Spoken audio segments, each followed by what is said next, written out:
இது வரைக்கும் நடந்த பிக் பாஸ்லேயே வந்து இப்போதான் வந்து பிக் பாஸ் இந்த அளவுக்கு வந்து இறங்கி இந்த கண்டஸ்டன்ஸ் கிட்ட பேசியிருக்காங்க. பிக் பாஸ் வந்து வண்டி வண்டியாக வந்து கழுவி ஊற்றுறாங்க எல்லாருமே, ஒருத்தர் 2 பேர் இல்லை.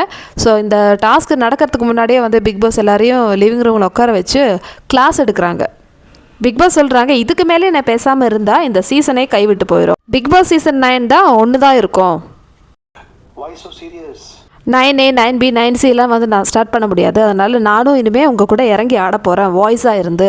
இனிமேல் நான் எல்லாமே வந்து இன்ஸ்டண்ட்டாகவே சொல்லிடுவேன். இந்த ஒரு டாஸ்க்குக்கு எத்தனை பேர் தூங்காமல் ஒர்க் பண்ணியிருக்காங்கன்னு தெரியுமா? உங்களை நம்பி ஒரு டீமே தூங்காமல் வேலை செஞ்சு யார் யாருக்கு என்னெல்லாம் கேரக்டர்னு சொல்லிட்டு கொடுக்கணும்னு சொல்லிட்டு அவங்க ஒரு ஸ்கிரிப்டே எழுதி கொடுத்தா நீங்கள் என்ன பண்ணி வச்சுருக்கீங்க? எந்த ஒரு சீரியஸ்னஸும் தெரியாமல் நீங்கள் வந்து டாஸ்க்கையும் புரிஞ்சிக்காமல் என்ன பண்ணி வச்சுருக்கீங்க?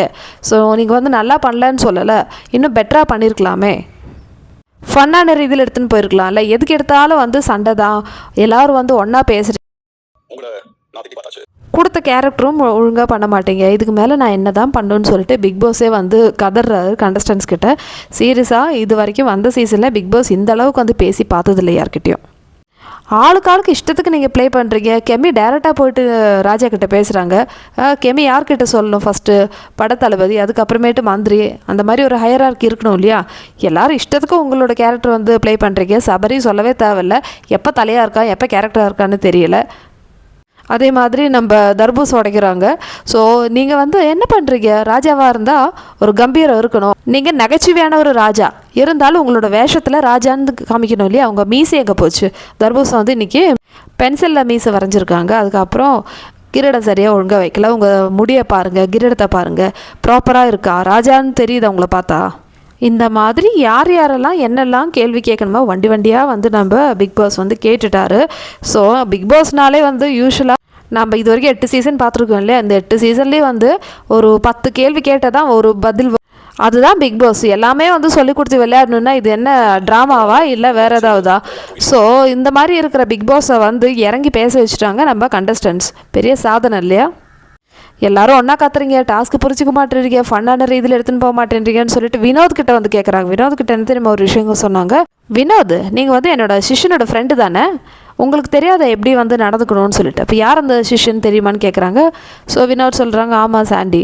சாண்டி வந்து எப்படி நடந்துப்பார், அவர் இது வரைக்கும் சண்டை போட்டதே இல்லை, ஆனால் எவ்வளோ நகைச்சியாக வந்து இந்த நிகழ்ச்சி எடுத்துகிட்டு போயிருக்கார். அவங்க ஃப்ரெண்டாக இருந்துட்டு உங்களுக்கு இது கூட தெரியலையா? உங்களுக்கு வந்து நகைச்சுவை இருக்குது, ஆனால் எப்படி யூஸ் பண்ணுறதுன்னு தெரியல. கொடுக்குற சம்பளத்துக்கு வேலை செய்யுங்கடா, அந்த மாதிரி இருந்தது பிக் பாஸ் பேசுறது.